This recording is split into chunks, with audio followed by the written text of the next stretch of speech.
Sekarang kan gini, saya baru dapat informasi bahwa di Solo itu Jokowi benar-benar dokter Andes, dan itu dibuktikan surat pengajuan dia untuk kredit Bank BPD. Zaman itu ada Bank BPD. Oke. Nah, dia tanda tanganin pengajuan kredit itu pakai dokter Andes. Jadi tambah info ini.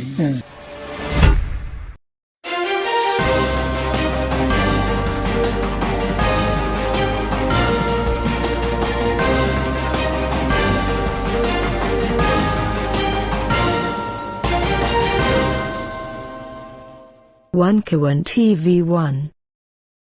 Ya, assalamualaikum warahmatullahi wabarakatuh. Waalaikumsalam.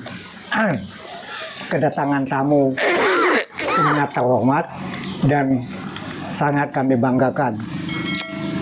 Beliau kalau menurut pendapat kami ada seorang yang pemberani dan ilmiah. Kenapa saya katakan demikian? Karena selama ini apa yang dikatakan itu ada datanya, bukan omon-omon. Gitu Bang ya? Ya. Nah, ini Bang Bitor dari Sumatera Utara. Kebetulan saya dari Sumatera Barat nih Bang. Kami sebenarnya beda-beda kampung aja Bang ya. Iya.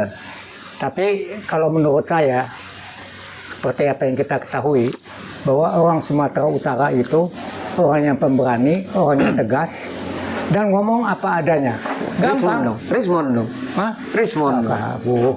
Itu kan respon suatu kelainan aja. Jadi kalau Rismon itu sebenarnya teman kita juga, Bang. Tapi ya maklum lah, dengan situasi dan kondisi yang ada, mungkin orang bisa aja berubah. Dia kejepit. Kejepit satu, ditekan satu, kan gitu ya. Tapi kami banggalah sama Abang.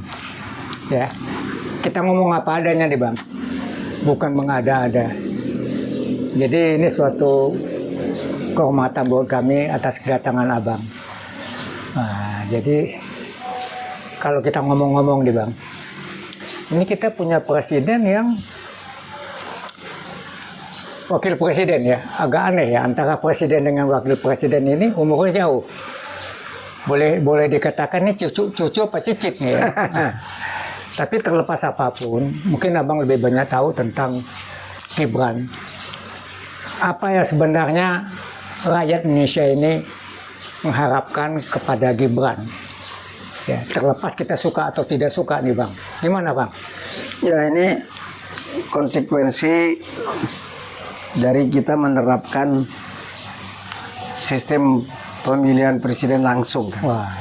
Sehingga Amin Rais mengeluarkan pernyataan, tidak diduga bahwa ada seseorang bisa menang sampai 58% dengan cara sembako. Artinya kan bagi-bagi sembako.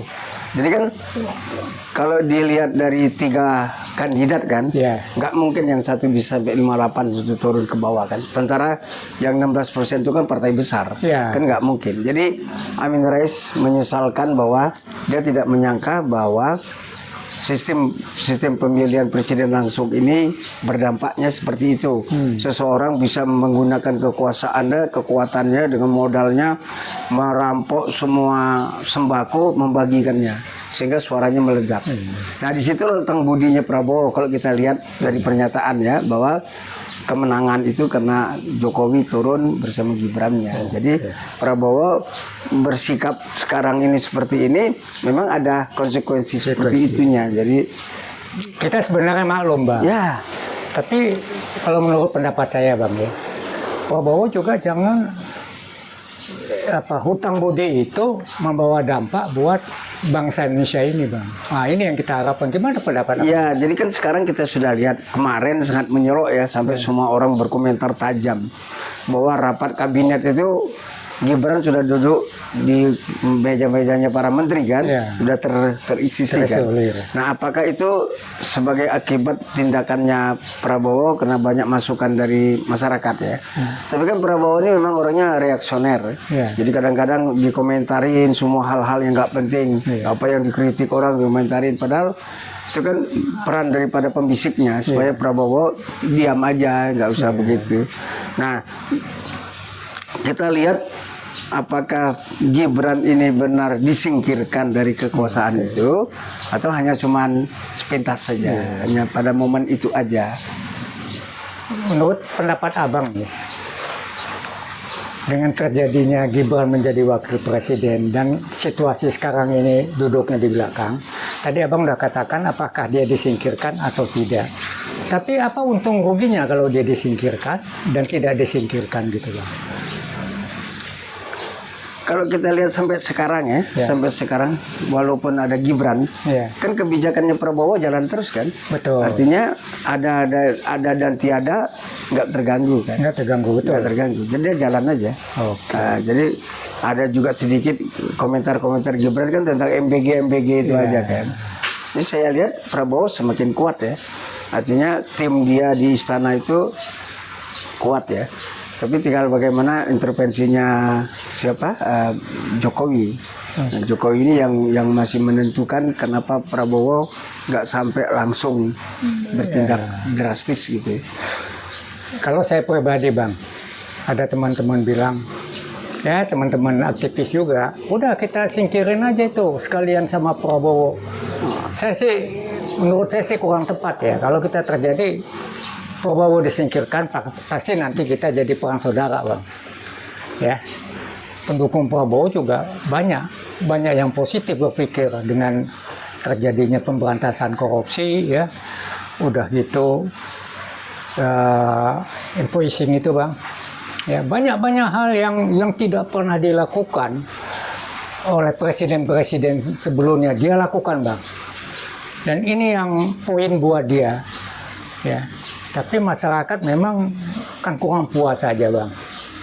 Tapi kan semua ini akibat dari presiden yang lalu.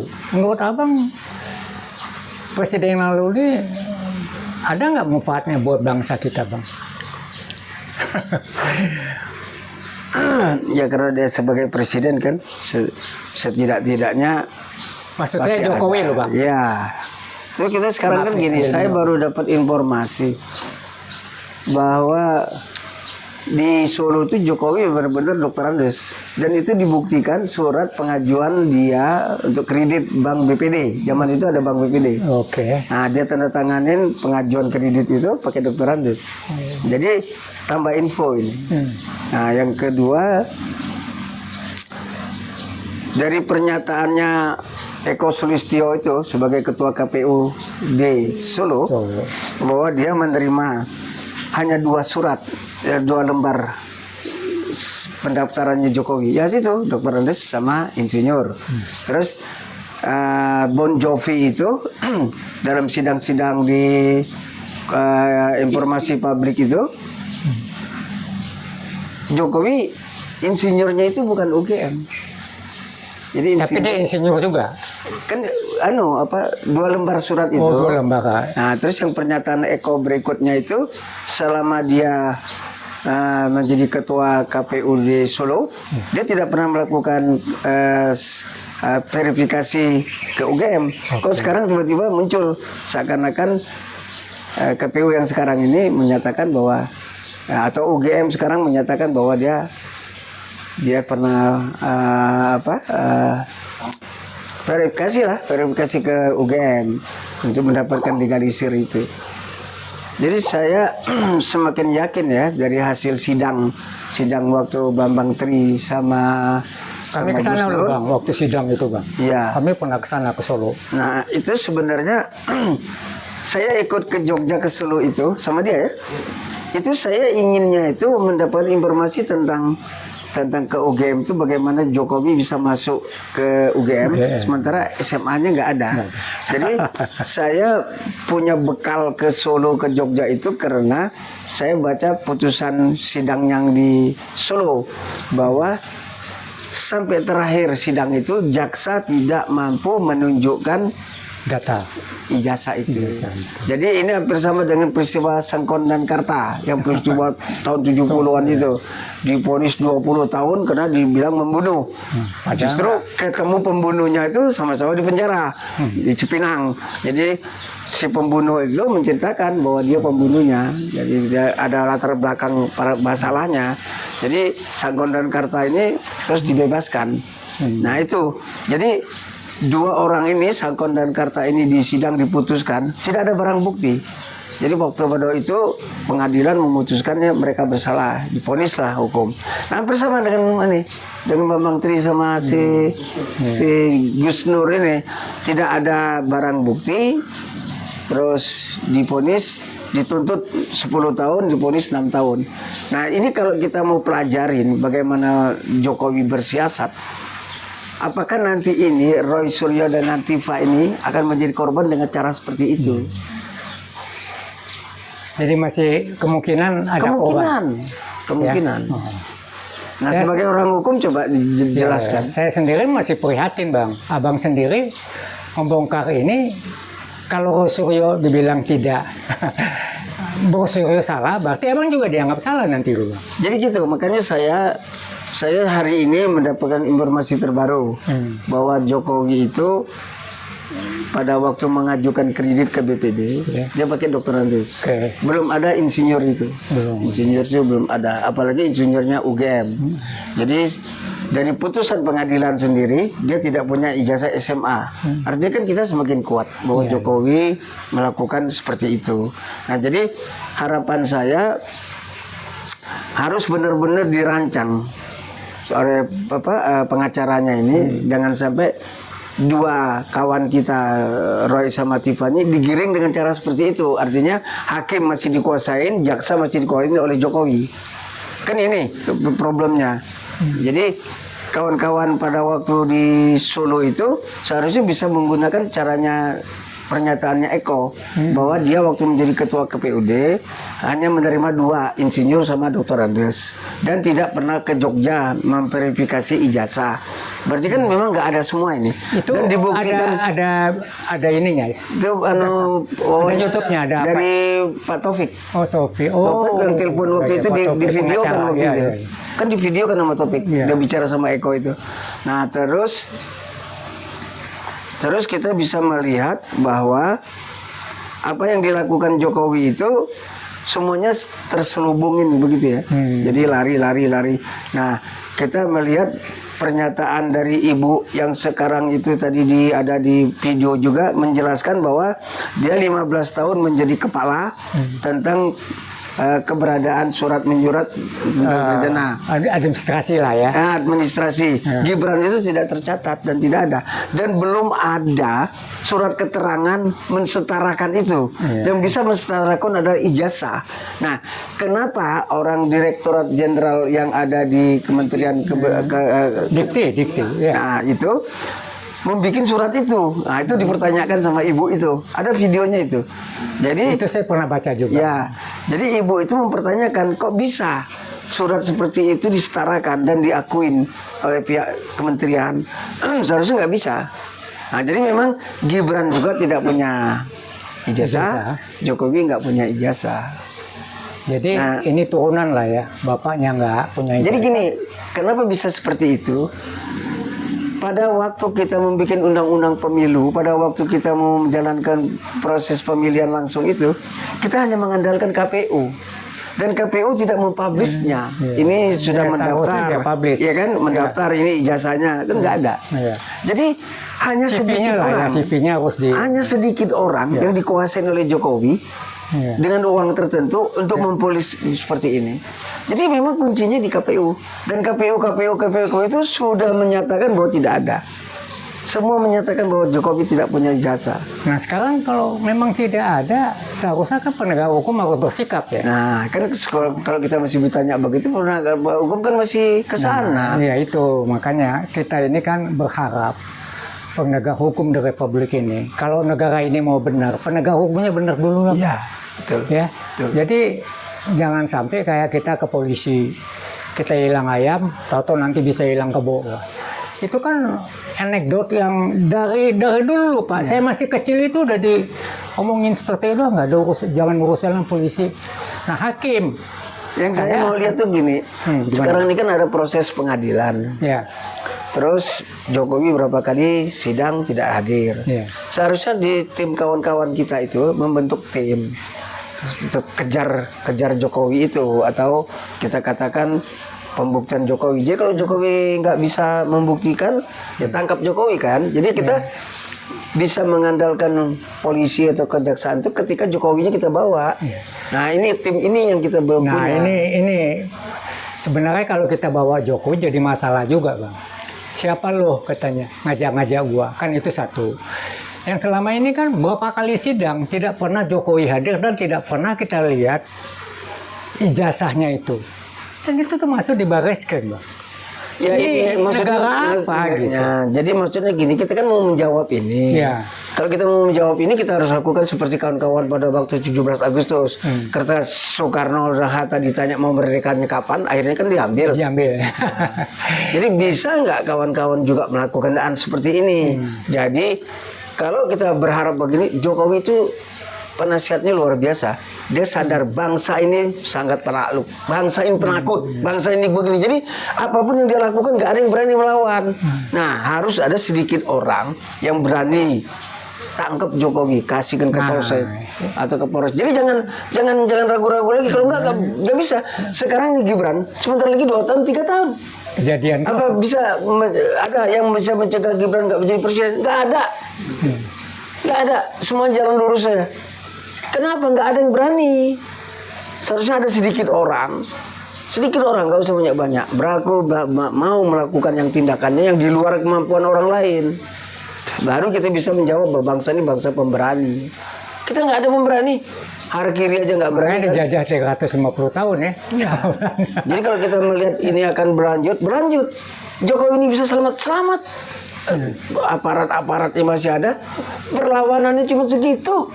Perlawanannya masyarakat yang melawan pada Jokowi ada berani gitu? Nggak ada.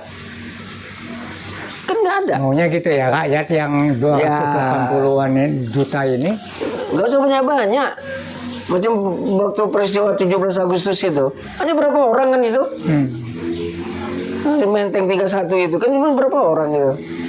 Itu Tapi mungkin dulu jiwanya, semangatnya beda sama sekarang Bang. sama. Sama. Melawan penindasan, melawan ketidakadilan sama. Kan Jokowi melakukan Ini itu. kita kan dijajah bangsa sendiri Bang. Lebih parah itu, kalau dulu lawan Belanda sih kita berani Bang. Lawan bangsa sendiri, aduh, saya sendiri prihatin Bang. Saya dari kampung saya tuh nanya melulu sama saya. Gimana ya, Gibran ini bisa dijatuhin ya? Saya bilang bisa enggak, bisa iya. Itu bagaimana rakyat sendiri? Apa yang abang ceritakan, apa abang yang lakukan, itu di Sumatera udah tahu semua Bang. Sehingga sebenarnya ya seluruh Indonesia ini sangat menghormati abang. Kenapa? Karena abang melakukan hal di luar batas kemampuan abang. Abang termasuk yang pemberani loh Bang. Cek sana, cek sini. Jokowi tahu sendiri kan, orangnya juga nggak punya hati Bang. Kalau dia untung aja Bang masih hidup nih. Saya terus terang aja bilang. Tapi kami sendiri nih ya, dari UIWOT. Ketidakberanian masyarakat itu berapa kan? Faktor. Iya, jadi itu juga ya, artinya memang bangsa ini terbiasa dengan kehidupan santai. Iya, lemah lembut. Nggak ada. Cuma memang kalau kita mau melihat itu kan memang anak-anak muda yang dia datang dari desa atau dia perantau gitu, itu agak beda, berani. Jadi ada. Mestinya orang Jawa di sini ya, ini orang Sumatera Utara semua Bang. Jadi kita melihat kok bangsa ini larut terus begitu tuh. Kan pengacara-pengacara ada ribuan kan, yang melawan kan cuma Kurnia kawan-kawan kan sedikit-sedikit orang aja kan. Jadi memang keadaannya seperti itu, mereka sudah nyaman dengan kehidupannya itu. Ya. Berarti perbedaan dulu dengan sekarang dikarenakan ada apa? Padahal kasusnya sama kan, bahwa adanya penindasan, tidaknya dilakukan seperti itu, dan sedangkan yang menculik Bung Karno sedikit orang. Tampilnya itu faktor pertama karena polisi atau apa? Iya, artinya polisinya kan masih menjalankan perintah. Kan undang-undangnya kan baru dibikin sekarang kan. Yang lalu-lalu kan masih hasil produksi Belanda semua itu. Aku pernah dipenjara pakai pasal 314 kalau nggak salah. 2 kali kan? Iya, aku dipenjara kan pakai pasal melawan presiden. Jadi keadaan itu yang menakutkan. Semua pasal-pasal yang melawan pemerintah itu, pasal 10, 110 segala macam itu yang subversif dulu itu, ya seperti itu.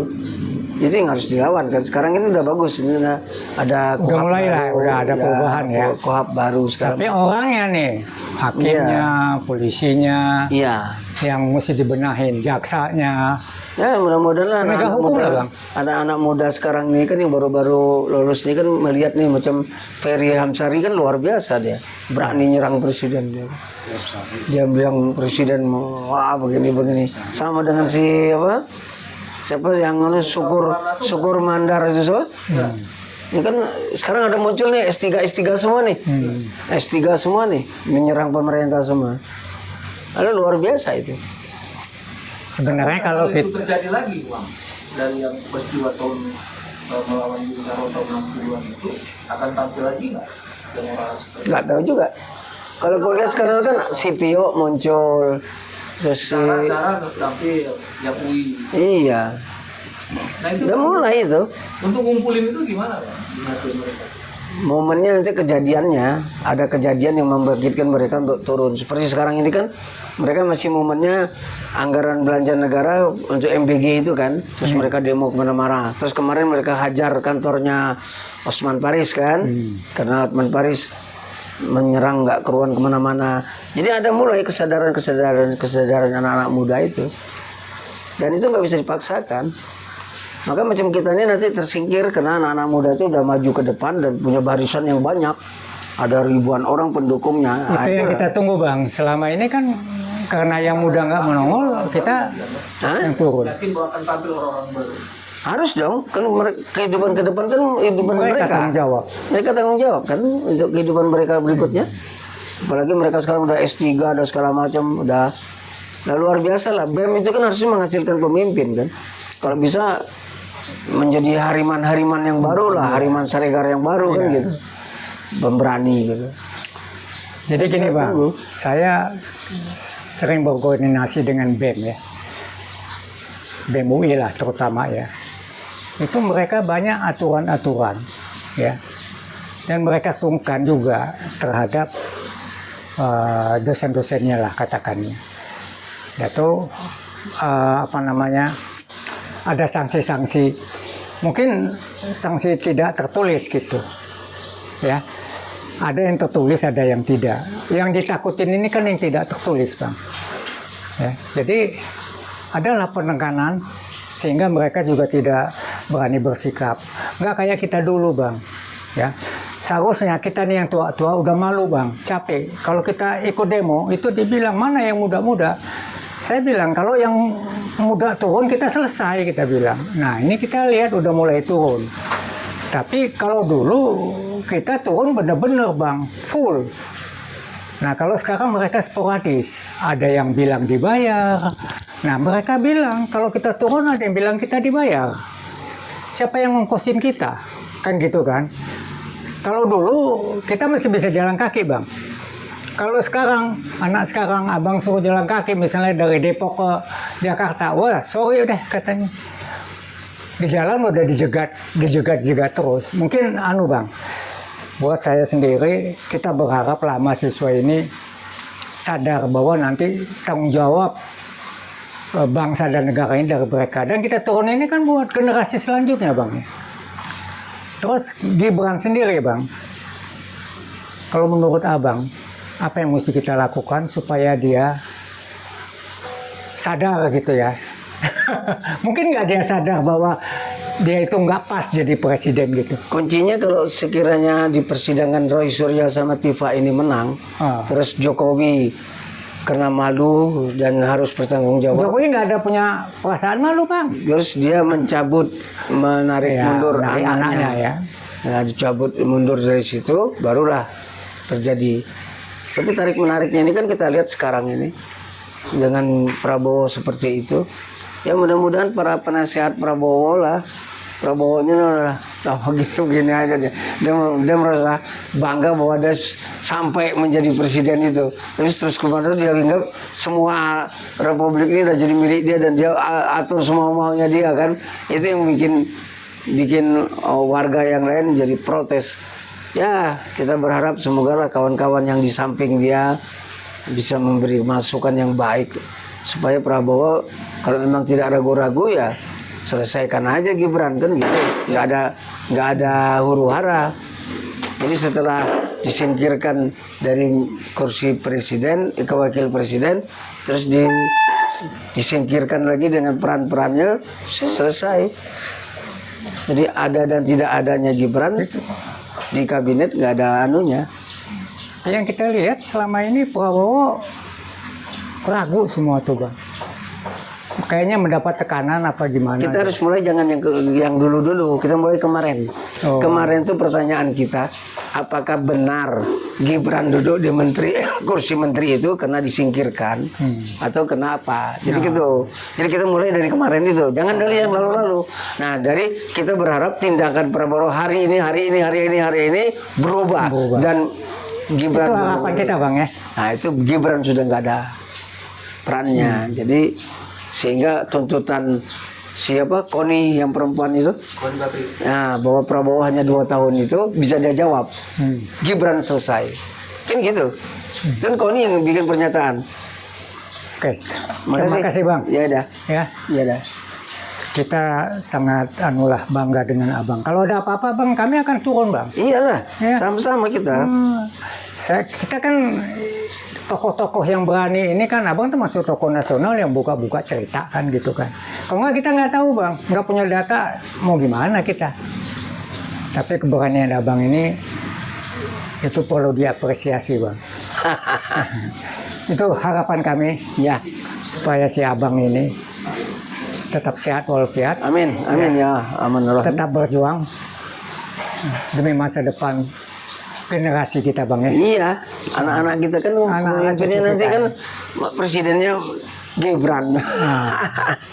Mungkin generasi yang sekarang ini itu malu juga Bang Iya. punya presiden kayak Gibran. Iya. Datang duduk diam kan gitu kan, uang yang dipikirin. Oke.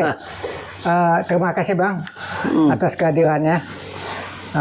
Semoga apa yang kami bincang-bincang ini banyak manfaatnya buat bangsa dan negara, terutama buat generasi yang akan datang. Amin. Terima kasih. Assalamualaikum warahmatullahi wabarakatuh. Waalaikumsalam warahmatullahi. Kejujuran, keadilan, dan kebenaran. Amin.